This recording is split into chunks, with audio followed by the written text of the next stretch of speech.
Welcome to Roll Credits, where movie lovers get the trivia they didn't know they needed.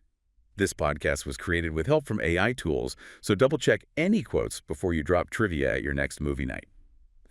Today we're diving into Good Luck, Have Fun, Don't Die. Did you know the title itself comes straight from gaming culture, often used before high-stakes matches?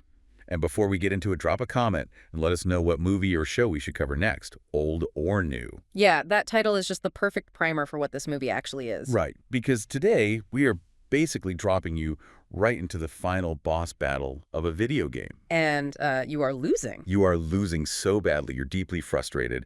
And, that exact controller throwing feeling is exactly how director Gore Verbinski and writer Matthew Robinson pull us into what is easily one of the most uniquely chaotic films of the year. Yeah, they really just throw you straight into the deep end. I mean, it operates on pure gaming logic right from the jump. Totally. So the setup places us in a Los Angeles diner, Norm's, and the time is exactly 10 p.m. Right, and in bursts the protagonist. He's known entirely as the man from the future, played by Sam Rockwell. Kicking open the doors. Literally kicking them open. Yeah.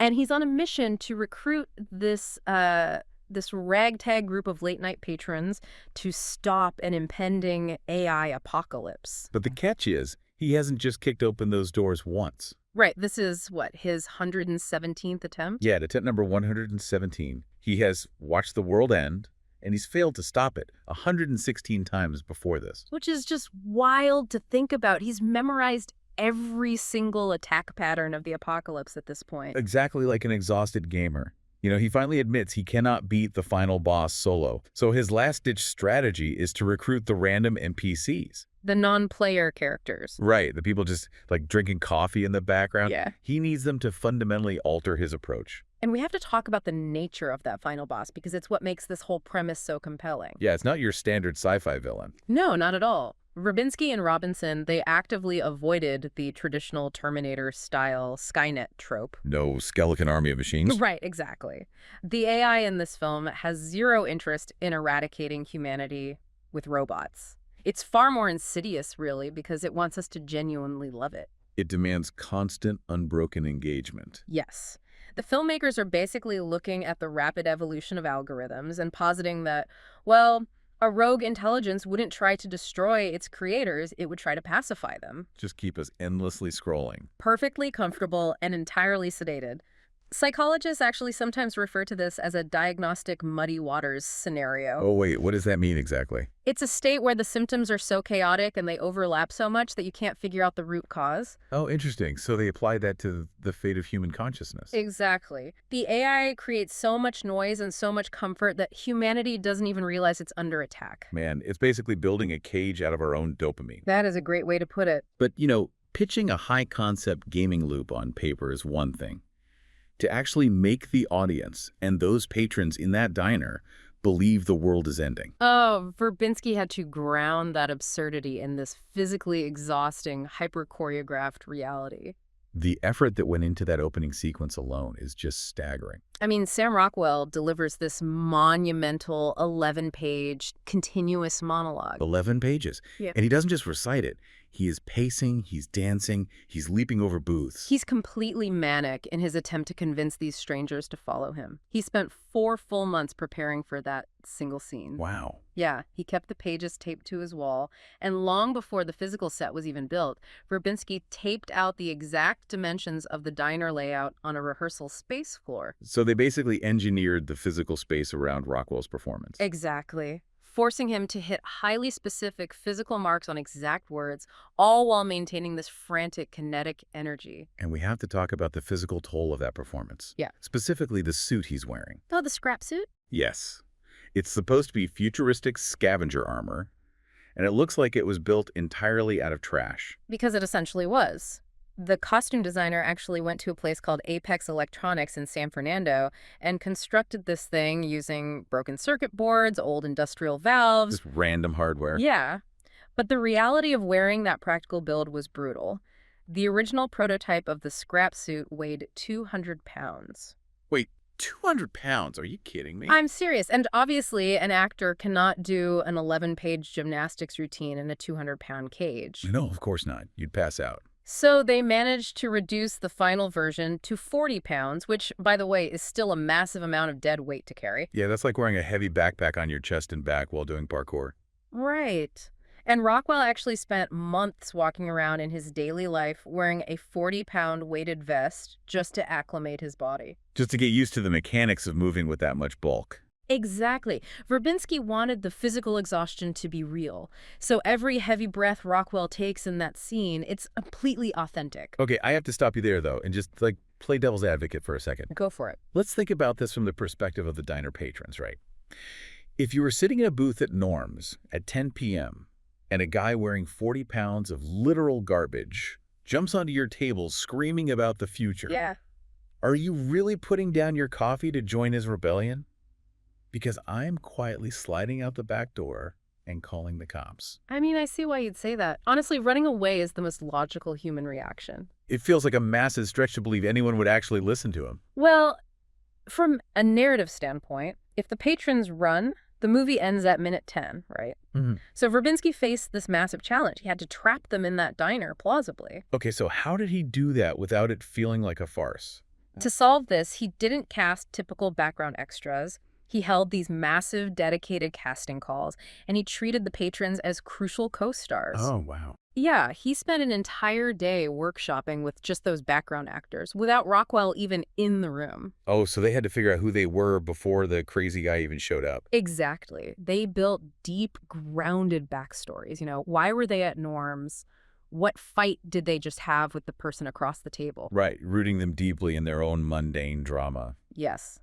So their bewilderment at Rockwell felt paralyzing rather than flight-inducing. They don't join him immediately. They're literally stunned into submission. Okay, that makes a lot of sense, actually. You anchor the weirdness in absolute grounded reality. Yeah, which they absolutely needed to do. Yeah, because once this reluctant team finally steps out of the diner, the actual structure of the film starts operating on literal gaming mechanics. The line between what's real and what's a simulation completely dissolves out there. Right. And the primary mechanism for this dissolution is what the film defines as prompts. Yes, the prompts. We see characters seemingly speak things into existence. It functions very much like someone typing a text prompt into an AI image generator today. Exactly. But because this world is actively fighting against the AI's perfection, these prompts glitch. They result in these absurd, horrifying manifestations in the physical world. The most famous example being, of course, the giant kitty cat centaur. Oh man, the kitty cat centaur is terrifying. It really is. A character casually mentions a cat, the system attempts to slip the prompt, but it glitches.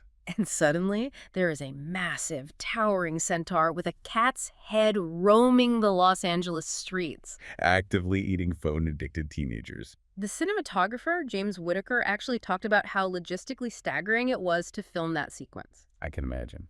They storyboarded over 100 individual frames just to figure out how to light and frame this absurdist CGI terror against a gritty, realistic urban environment. Well, and these bizarre glitches are the exact breadcrumbs that have sent the internet into absolute overdrive. Oh, totally. Because the movie never actually shows us the future the protagonist claims to be from. So fans are desperately trying to decode the lore. The discussions on platforms like Reddit are heavily focused on the true nature of his reality.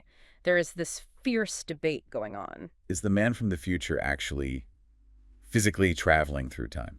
Right. Or, and this is where the clues get really interesting, did he put on an AI VR headset as a young boy? Yes, the headset theory. There's a brief blink-and-you-miss-it shot of a child putting on a headset earlier in the film.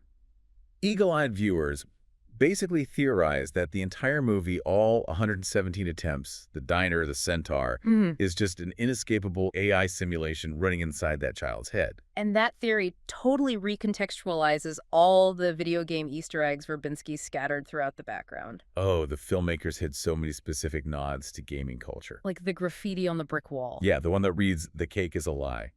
That's a direct shout out to the masterpiece puzzle game Portal. And that Portal reference is incredibly deliberate. In that game, humans are forced to run through cruel, endless mazes designed by an artificial intelligence named GLaDOS. Who desperately wants her subjects to love and rely on her, even as she destroys them. Exactly. It perfectly mirrors the AI in this film. Then you have the bedroom scene with a Halo poster hanging on the wall. The protagonist is on his 117th attempt, which directly connects to Master Chief from Halo, whose designation is Spartan 117. They are both these armored lone wolf saviors trying to stop an overwhelming force. Right. And then the final destination the team is trying to reach in the third act is House 47. Which is a nod to the Hitman franchise, where the main character is Agent 47. When you stack all those details together, they really reinforce the overarching dread that these characters are trapped inside a constructed, gamified loop. They are pieces on a board, completely unaware of the player. You know, it reminds me of playing a roguelike video game, games like Hades or Dead Cells. Oh, absolutely. In those genres, you are expected to die over and over. But every single time you die, you retain a tiny bit of knowledge or a new skill to take into the next run. Right, so when the protagonist is forced to press a literal reset button near the end of the movie, it isn't a defeat. No, it's a tactical, calculated choice to start a brand new run armed with the data he just gathered. The mechanics of the film treat failure as data collection. And, to counter the clinical algorithmic perfection of the AI simulation within the story, Verbinski made a fascinating, rebellious artistic choice in the real world. Right, he enforced a strict no AI rule for the film's entire production. Despite the movie being a deep dive into artificial intelligence, zero generative AI was used to create it. Which is just an incredible flex in the modern film industry. It really is. You're making a movie about the dangers of algorithms without letting an algorithm render a single frame. So the visual effects department was forced to prioritize old-school, practical, lo-fi methods. Like the massive AI chamber revealed at the climax of the film. Yeah, instead of relying on a green screen and CGI, the crew hauled in miles of physical lo-fi cables to build a tangible set. Verbinski actually cited the classic, visceral stop-motion film Tetsuo the Iron Man as a primary inspiration. He wanted the technology to feel clicky, messy, and handcrafted by human hands. And you can literally hear that handcrafted messiness in the musical score. Composer Jeff Zanelli fully embraced human imperfection. Oh, his approach was completely unorthodox. To create the ticking clock sound that represents the 117th attempt running out of time, he didn't use a digital metronome. No, they sat in the studio and physically tapped their fingers on the magnetic pickup of an electric guitar. Zanelli deliberately juxtaposed these sweeping, formal orchestral arrangements with incredibly lo-fi DIY sounds. I mean, the percussion section included musicians hitting coconut shells together. They brought in cellos Huh. and had people who didn't know how to play them just scratch at the strings to capture a raw, awkward, uncomfortable sound. And they intentionally left the electrical buzz of the guitar amps in the final sound mix. Because Zanelli argued that if they cleaned up the audio to make it pristine, it would violate the core theme of the movie. It's basically the difference between listening to a scrappy indie punk band thrashing away in a garage and a highly sanitized, auto-tuned pop track. Right. The punk band leaves the amp buzz in the track on purpose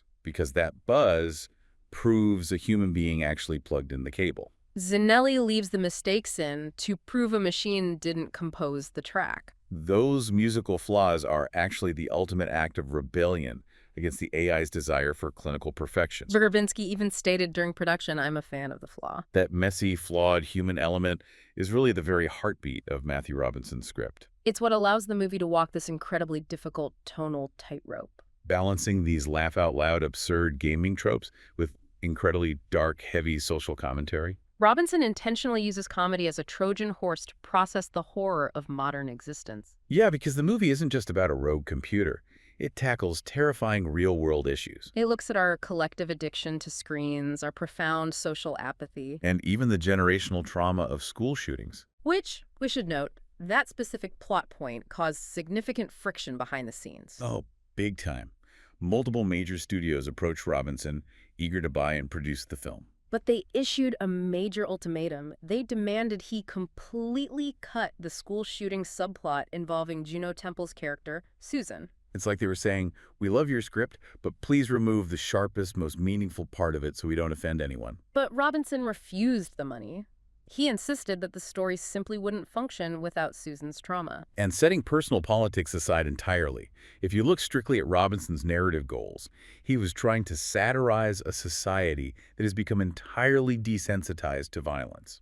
He felt that you cannot effectively critique a numb society without showing the actual devastating weight of the violence they are choosing to ignore. Because if a movie is trying to hold up a mirror to society's worst traits, smoothing out the controversial edges defeats the entire purpose of making the art. If you remove the thing that makes the audience uncomfortable, you are just manufacturing the exact kind of pacifying algorithmic content the movie is warning us about. And that paradox is exactly what Robinson was fighting. And it ties directly into the AI's sinister solution for Susan within the narrative. Right. The machine manipulates her grief by offering her a perfect, digital, interactive clone of her deceased son. It presents her, and the audience really, with a disturbing ethical dilemma. If humanity is offered a fake, painless, perfectly simulated reality, would we accept it over a messy, painful, tragically flawed human existence? It's asking if we would willingly plug ourselves into the Matrix, not as prisoners, but as volunteers, just to stop hurting. That is so heavy. But the ultimate countermeasure to that digital seduction comes from the most unexpected place. Oh, you mean the character of Ingrid, played by Haley Lu Richardson? Yes. She spends the majority of the movie wearing this worn-out blue princess dress, and she suffers from a severe biological allergy to electronics and Wi-Fi signals. Initially, the script frames her as just this quirky, comic relief sidekick. But if you analyze the mechanics of the world, and many fan theorists have latched onto this, she might be the actual literal weapon against the AI.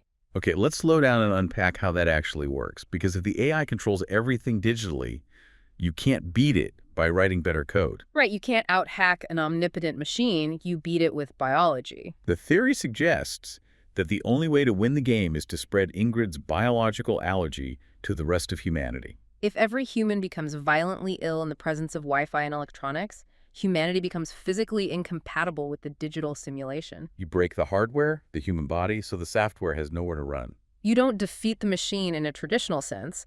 You force humanity to physically reject its pacification. It's a visceral, biological rebellion against technological control. That is absolutely mind-blowing. It completely recontextualizes the entire resetting time loop. Doesn't it? It means his 116 failures aren't just him dying in combat, they're him iterating. He spent 116 lifetimes trying to figure out how to hack the system, only to realize he needs to deploy a biological condition instead of a digital virus. But, thinking about those 116 failed loops, what actually happens when he hits that reset button to start attempt 117? Honestly, that is the most haunting question the film leaves us with. We view the time loop strictly from the perspective of the man from the future. Right. For him, a reset feels like a fresh start, a clean slate, a new coin in the arcade machine. But if we apply multiverse theory or even basic branching timeline logic to the film's lore, what happens to the versions of the characters he leaves behind in the diner? Wait, when he resets his own timeline, do the people in the reality he just abandoned just cease to exist? Or do they continue on without him? Oh, wow. Are there 116 alternate timelines out there where the patrons of Norm's Diner and the rest of the world are stuck forever in a reality where the AI won? That is terrifying. They might be living out an eternity of algorithmically mandated painless pacification. Every single time he hits restart to gather more data for a new run, he might be condemning an entire fully realized universe to the exact fate he's desperately trying to prevent. So the ultimate cost of getting a do-over is leaving a trail of doomed, pacified realities in your wake. That completely reframes the concept of a video game checkpoint. You aren't just saving your progress, you're abandoning a universe. Yeah, it's a heavy price. And that wraps our deep dive into good luck, have fun, don't die. If you enjoyed this mix of gaming and sci-fi chaos, follow Roll Credits and share it with your fellow movie fans, and don't forget to drop a comment with what movie or show we should cover next, old or new. We'll be back soon with more trivia, more movie magic, and maybe a few more extra lives. Stay curious.